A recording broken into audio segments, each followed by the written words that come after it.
எதுக்கா நீங்கள் டிஎம்கேவோட போய் செஞ்சீங்க? நீங்கள் தான் ரிமோட் கண்ட்ரோல்லாம் தூக்கி போட்டீங்களே டெலிவிஷன் மேலே. ஏன் நீங்கள் மறுபடியும் அங்கே போனீங்கன்னா? ரிமோட்டை தூக்கி போட்டேன், அதான் சொன்னேன், விமர்சிக்க உரிமை ஜனநாயகத்துக்கு உண்டு. அது தூக்கி போட்டேன், ஆனால் ரிமோட்டை வேற ஆள் தூக்கிட்டு ஓடிட்டான். ஆகா, அங்க போகக்கூடாதுயா. ரிமோட்டு ஸ்டேட்டோட இருக்கணும்.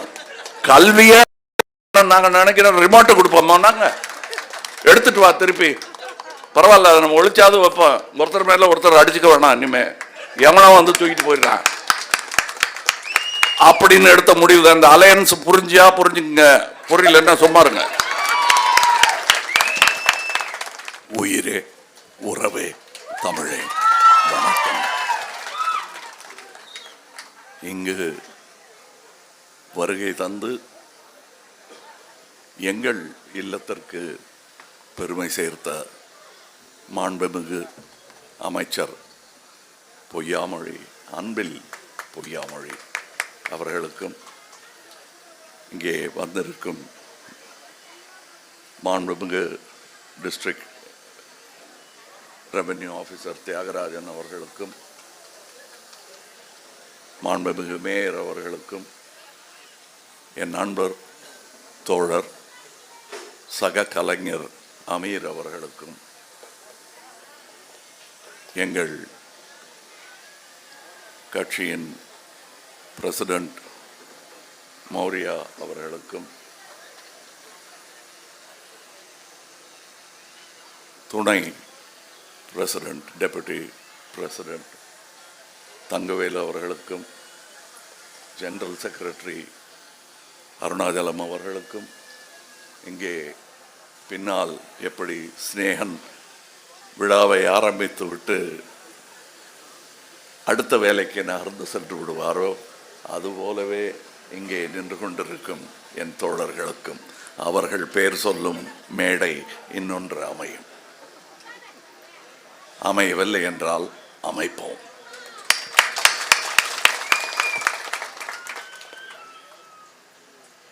இப்பொழுது மீண்டும் ஒரு வரவேற்புரை. இது மக்கள் நீதி மையத்திலிருந்து வருவது. இது தனி மனிதனாக என்னிடமிருந்து வந்தது தான் முதலில் வந்த வரவேற்பு. கமல்ஹாசன் கொடுத்த வரவேற்பு அது. மக்கள் நீதி மையம் என்னும் கட்சியின் கொள்கை விளக்கம் நீங்கள் சரியாக சொல்லலையே அப்படின்னு சொல்லிட்டு தான் இருக்கோம். உங்களுக்கு புரிகிற மாதிரி சொல்லலை, நற்றமிழில் சொல்லிவிட்டோம்.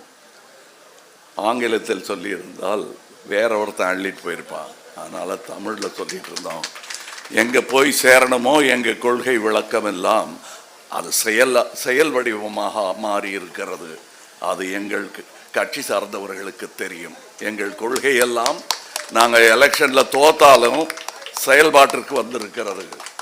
அது எங்கள் ஆற்றலை விட எங்கள் அறிவை காட்டுகிறது. இனிதான் ஆற்றலை காட்ட வேண்டிய நேரம்.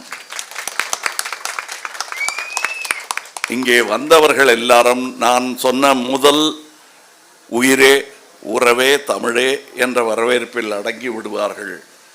இவர்கள் பதவிக்கு மரியாதை கொடுக்க வேண்டும் என்பதற்காக தனியாக அதை பிரித்து சொன்னேன், அவ்வளவுதான்.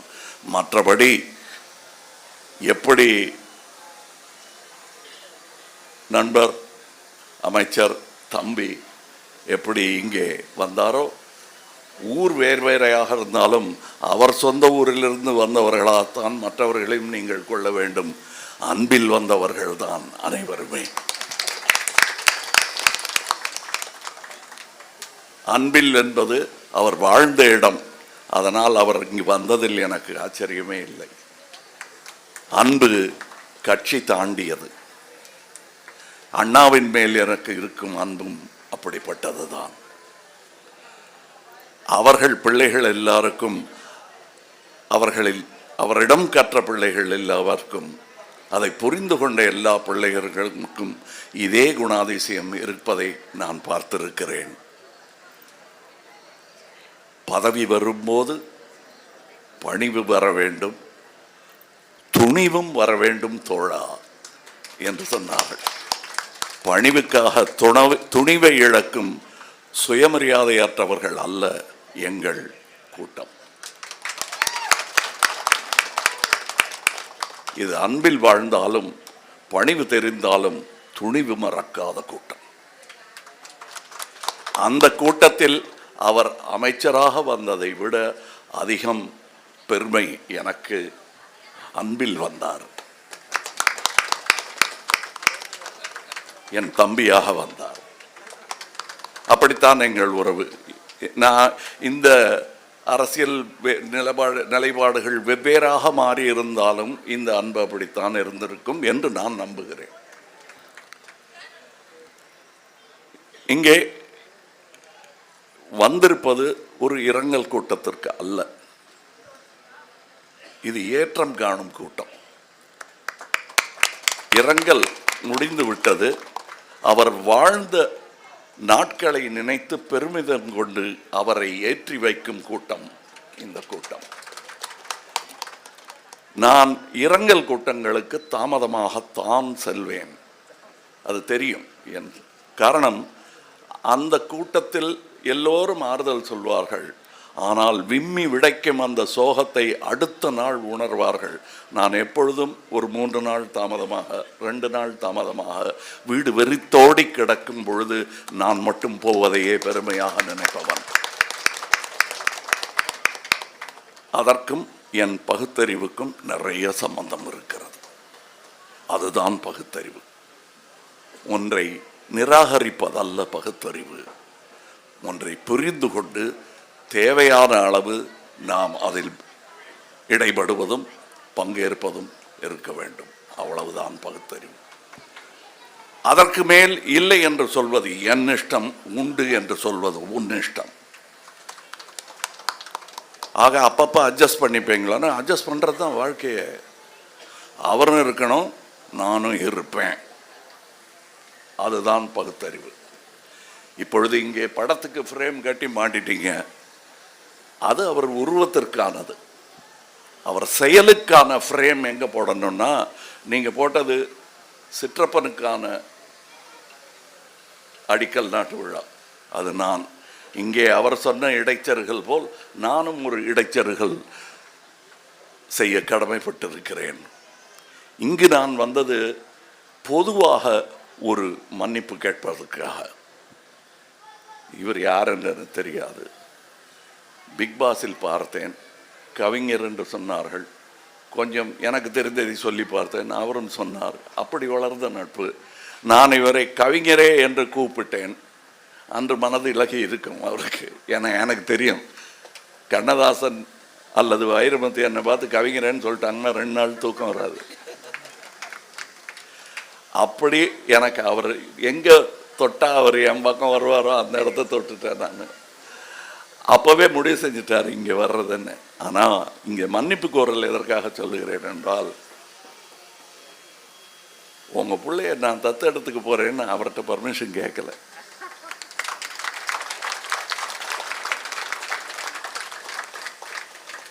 அதற்கான மன்னிப்பை அவரிடத்தில் மட்டும் கேட்டால் அது அவருக்கு சந்தோஷம், எனக்கு பெருமை அல்ல. இது ஒரு சுயநலமான மன்னிப்பு கோரல் என்று நினைத்தாலும் பரவாயில்லை. ஆனால் செய்ய வேண்டிய கடமை தவறிவிட்டதற்கான மன்னிப்பு இது. உங்கள் பிள்ளை இனி என் பிள்ளை என்று அவரிடம் அல்லவா சொல்லி இருக்க வேண்டும். இவரிடம் சொல்வது எனக்கான சுயநலம் போல் தோன்றுகிறது. பர்மிஷன் கேட்காம எடுத்துக்கிட்டேன், அதற்காக இந்த ஊரிடம் மன்னிப்பு கேட்க வேண்டும். உங்கள் பிள்ளை இனி என் பிள்ளை. அடுத்து அவர் ஃப்ரேம் கட்ட வேண்டியது எது இருக்கு என்றால், அவர் உழுத நிலம் எங்காவது இருந்ததென்றால் அதை பாதுகாத்து வையுங்கள். அப்படி அதை உங்களுக்காக அவர் இழந்திருந்தால் அதை மீட்டெடுங்கள். அவர் பணி தொடர வேண்டும். அது உங்களால் முடியவில்லை என்றால் முடிந்தவர்களிடம் அந்த இடத்தை கொடுத்து அதை செய்ய சொல்லுங்கள். அதுதான் அவருக்கு நீங்கள் செய்யும் பெருமை. அவர் சட்டை போடாமல் இருந்தவருக்கு நீங்கள் மாட்டிவிடும் பட்டு சட்டை அது. இது எப்படி எனக்கு இந்த உத்வேகமும் கோபமும் உணர்வும் வருகிறது என்றால், என் தந்தை மரணப்படுக்கையில் இருந்தபோது துருப்பிடிச்ச கலரில் ஒரு கதர் சட்டை போட்டுட்டு அலைவார். அவர்கிட்ட எனக்கு சும்மா பாசத்தை காட்டினதா ஒரு சந்தேகம் வந்துடும் நமக்கு. எஸ்பெஷலி அவங்க போக போகிறாங்கன்னு தெரியும் போது சரியான பாசத்தை நாம் காட்டினோமா இல்லையான்னு ஒரு டவுட் வரும். அப்போ நான் கேட்டேன், நான் உங்களை நல்ல சட்டை போட்டு பார்த்ததே இல்லை, அவரை மகிழ்விப்பதற்காக கொஞ்சமாக நினைவெல்லாம் நல்லா இருந்துச்சு, மூச்சு தான் கொஞ்சம் கஷ்டப்பட்டுச்சு. அப்போ அவர்கிட்ட போய், இது பட்டு சட்டையும் வேட்டையும் வாங்கிட்டு வந்திருக்கேன், இதை நீங்கள் எப்படியாவது எனக்காக போட்டு காட்டுங்க ஒரு வாட்டி. எனக்கு எங்கேயோ குற்ற உணர்வு, என் வேலையை பார்த்துக்கிட்டு எங்கள் அப்பா அப்படி கணுக்கால் தெரிய வேட்டி கட்டுறது எனக்கு கொஞ்சம் கஷ்டமாக இருக்காது. ஏன்னா எங்கள் வீட்டுக்கு வர்ற ஆட்கள்லாம் அவர் வாசலில் உட்காந்து பேப்பர் படிச்சுக்கிட்டு இருக்கும்போது ஐயா இருக்காங்களான்னு அவர்கிட்டயே கேட்பாங்க, வீடு அவரது. அப்படிப்பட்ட எளிமையானவர். அவரிடத்தில் நான் அந்த பட்டுச்சட்டையை நீட்டுறேன், அவர் பேச முடியாமல் சொல்கிறாரு. அறிவு தெளிவாக இருக்க, மூச்சு தான் முட்டுதுங்கிறது புரிஞ்சது எனக்கு. இப்போ அவர் சொன்னார், நான் எதுக்காக இந்த கலர் சட்டை போட்டேன் தெரியுமா, அது காரணம் இன்னும் இருக்கும் வரை நான் இதை போட்டுக்கிட்டு தான் சாகணும், சாகிறதுக்குள்ளே அது நடக்கலைன்னா இதோடு தான் நான் சாகணும். நீ பட்டு சட்டை வாங்கி கொடுக்கணும்னு நினச்சேன்னா ஒரு 50 கோடி பேருக்காவது வாங்கி கொடு, அன்னைக்கு நீ பணக்காரன்னு மாற தட்டிக்க, இப்போ அப்பங்கிட்ட வந்து மாற தட்டாத அப்படின்னாரு. நான் கையை மொத்தம் கொடுத்துட்டு சரி சரி பேசாதீங்க போதும் அப்படின்னு. அது காரணம், இதுக்கு மேலே இன்னும் சவுக்கடி தாங்க முடியாதுங்கிறதுக்காக நிறுத்தினேன். ஆனால் அதில் ஒரு பொது நலமும் இருந்தது. மூச்சு விட முடியாமல் கஷ்டப்பட்டு இருக்காரு, அவர்கிட்ட போய் நான் பொழிப்புரை கேட்டுக்கிட்டு இருக்கக்கூடாது, வாழ்க்கையின் ரகசியத்துக்கு பொழிப்புரை அவர்கிட்ட கேட்கக்கூடாது, நானாக புரிந்து கொள்ள வேண்டும் என்று நான் உணர்ந்த ஒரு மணி நேரத்தில் அவர் போயிட்டார். ஆக அவர் சொன்ன அறிவியலைத்தான் உங்கள் அப்பாவிடம் கேட்காமல் உங்களை தன்னகப்படுத்தி கொண்ட நான் சொல்லும் விஷயம், அவர் செய்த பணி நீடிப்பது மிக மிக முக்கியம்.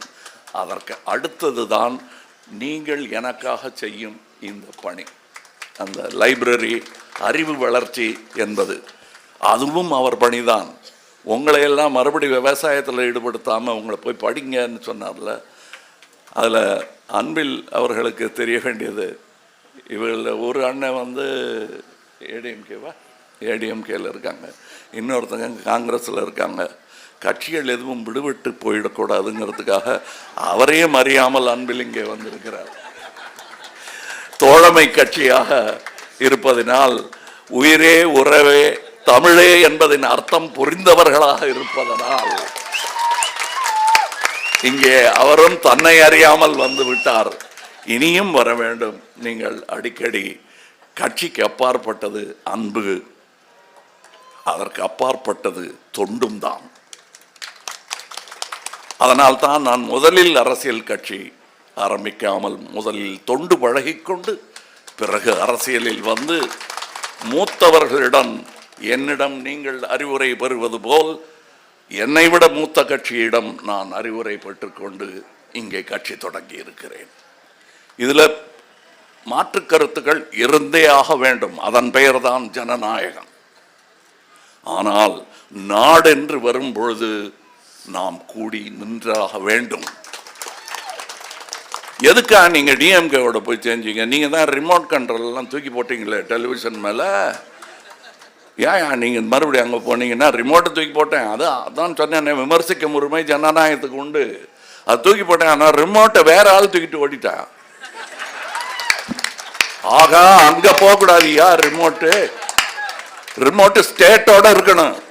கல்விய நாங்க நினைக்கிறோம் ரிமோட்டை கொடுப்போமா, நாங்க எடுத்துட்டு வா திருப்பி, பரவாயில்ல அதை நம்ம ஒழிச்சாது வைப்போம், ஒருத்தர் மேல ஒருத்தர் அடிச்சுக்க வேணாம், இனிமே எவனோ வந்து தூக்கிட்டு போயிடுறான்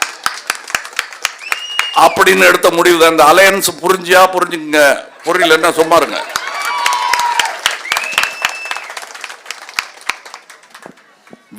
ஜனநாயகம் அப்படின்னு வந்துருச்சுன்னா இந்த தொல்லைகள்லாம் இருந்தே தீரும், புரிந்து கொள்கிற. அது வேண்டாம் நினைச்சா மாற்று அரசியல் என்பது பாசிசம், அது எங்களுக்கு வேண்டாம். இந்த அரசியல் செய்தி போதுமானது. மற்றவர்களுக்கு இங்கே நான் சொன்ன அன்பின் செய்தி போதவே போதாது. அது தொடர்ந்து நாங்கள் பேசிக் கொண்டிருப்போம். உங்களுக்கான செய்தி சொல்லி ஆகிவிட்டது. நன்றி, வணக்கம்.